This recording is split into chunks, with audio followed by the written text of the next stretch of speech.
I start by just thanking everybody for being here and for the kind invitation and the hospitality of wonderful people from a wonderful country. And it's my hope and prayer that what I'm going to talk about today and to bring to India will provide your people, your companies, but most of all, your younger folk with opportunities for the next 20 years. And may those opportunities live perhaps even longer than me. Thank you. Thank you. Okay, Howard Moskowitz went to Queen's College, Harvard, first job US Army. A great job in the way it was described, to get soldiers to eat the right food with the right calories. He's worked with every single major food company in the world, PepsiCo included. Okay, he's won every single award in the field of market research. And I dare say that if there were an Oscar, he would be the first recipient of it. Okay? Howard, I have 5 questions for you in our 25 odd minutes. First, as a scientist, what got you started in this area? And how did business people react to these new ideas that you brought to them? I'm going to tell you the truth. It's not as polished as the truths you've heard before. These are wonderful words. I got started at Harvard. I was told by my professor, Howard, you're not an electronicer. That means you don't really know AC from DC, and get off my equipment. I don't want you to burn out my transformers when you do work on the hearing. Howard, why don't you do something that you can do, like taste or political polling? And I was 23 at the time, and I heard the word taste.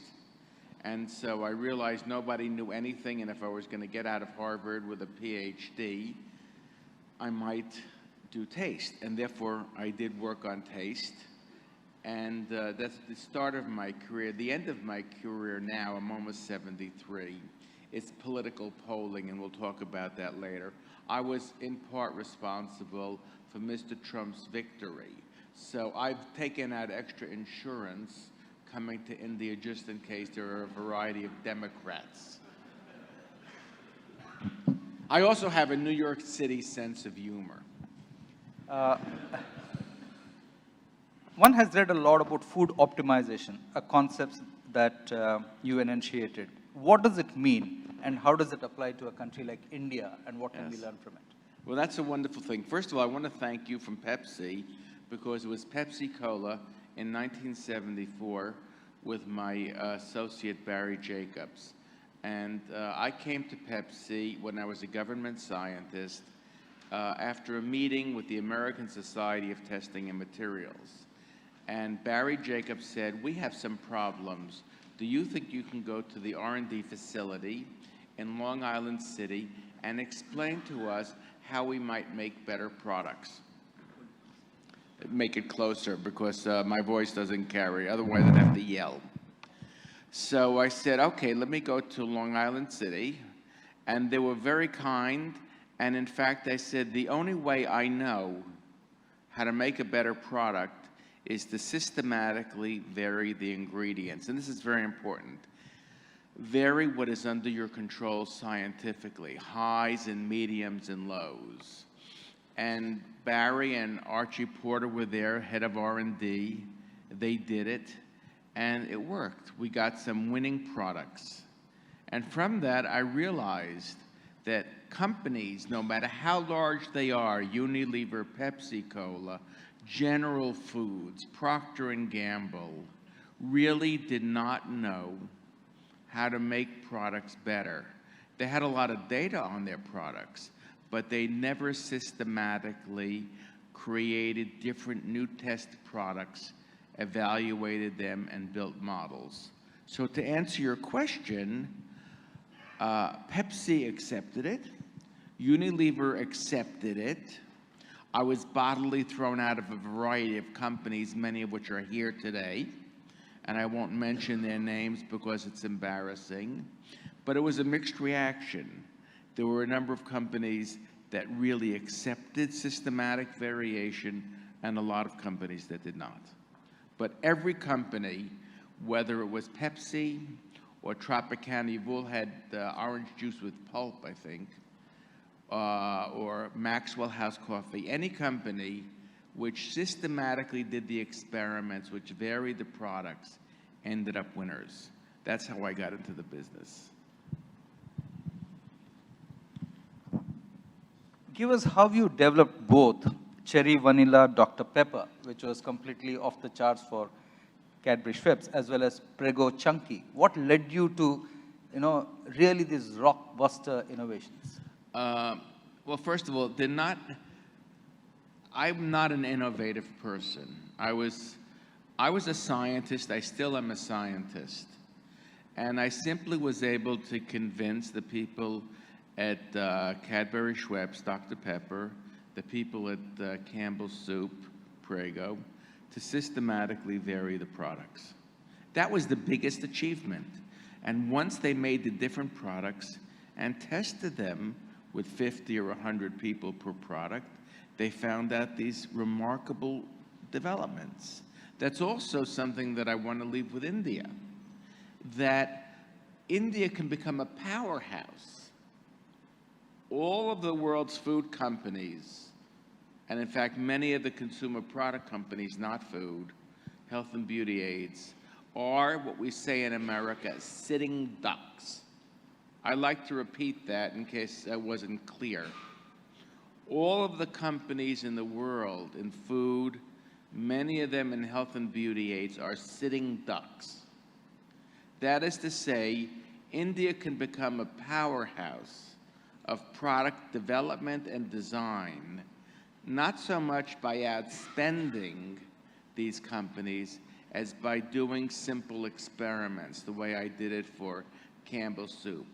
Understanding the ingredients, varying them systematically, and I have some papers to share with you. Testing these in combinations with consumers. I hope I'm not being too technical. Test these combinations with consumers, get the reactions, and understand the dynamics of the product. Can you imagine a country as great as India putting its companies through this training and letting them become powerhouses? It's all in your hands. So that's the positive words I have to say. The other big concept you're known for, Harvard, is mind genomics. Can you give us a 101 course on what this is? What is mind genomics? Yes. That's the second half of my life. The first half was devoted to, and still is devoted to, making better products. But then I realized that there was something else going on. The people that I was coming in contact with, the younger people, weren't able to think quite strongly, quite creatively, quite critically. And so I realized that with God's gift of this science, that I'd have to not only spend time in the commercial world, but redevelop a science of thinking, a science of the mind. And so what I did is create a system by which you could figure out what's important in an area. And for example, take a product like the toothbrush. What happens when you put ideas together about mechanical movement and toothbrushing? You end up with new synthesis of ideas. And this became the mechanical toothbrushing industry.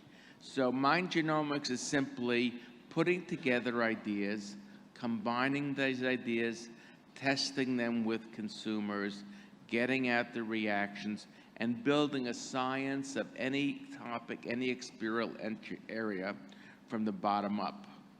What it means is that any young person today can learn to think critically. It's simply mind genomics is simply a method for understanding how ideas fit together. Imagine a kid 10 years old, or 12 years old, or 15 years old becoming a scientist. It's the same kind of revolution as we had in the digital period when kids 10 years old were given computers. Let's give them something better. Let's give them the discipline to think, and that's what mind genomics is about. You mentioned millennials, and I know that you have a book on it also. A lot of people talk a lot about millennials. We do. We are a very young country, 330 millions in here. We always talk about how different they are. But one of the things I really want to probe with you is, what can we do for them? Well, the millennials. First of all, are they really different? Do they have different values? I don't want to say that they're different or not. What I do is I do the experiment. Remember this mind genomics. Take a topic like what kind of beverages. You're in the beverage business, or what kind of foods. Mix and match ideas. Give these ideas to millennials, and let's see what pops, what ideas pop. And let's build a machine of ideas that combines features for millennials. You'll find that the millennials are not as different as you think from the older people. They may talk differently, but there's just the same kinds of divisions among these millennials as there are in older people. But because companies don't do the science, you look at this new cohort of young people and you say, my God, they're all different. They're speaking a different language. They're not. They're really not too different.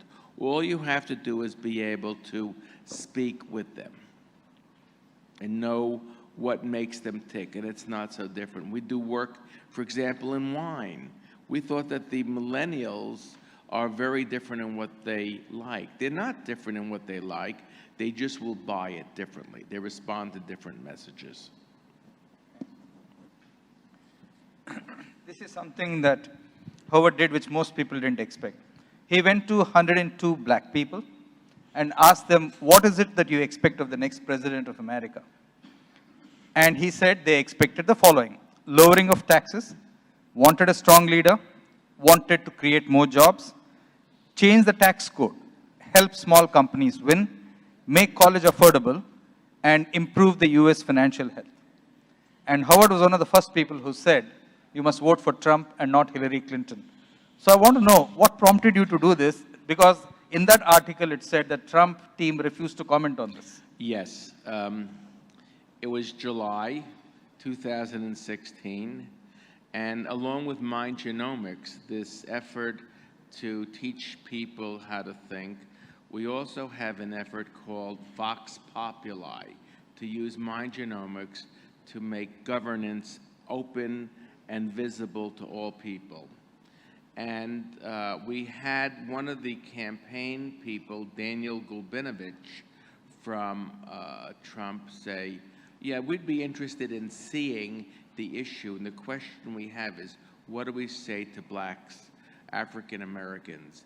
And without their help, we got all the issues together. We used Mind Genomics, mixing and matching these ideas, giving them to the blacks, getting responses from these combinations, and then figuring out exactly the kinds of elements that worked and not, and dividing the black population, even with 100 people, not so much by who they were as by the way they thought.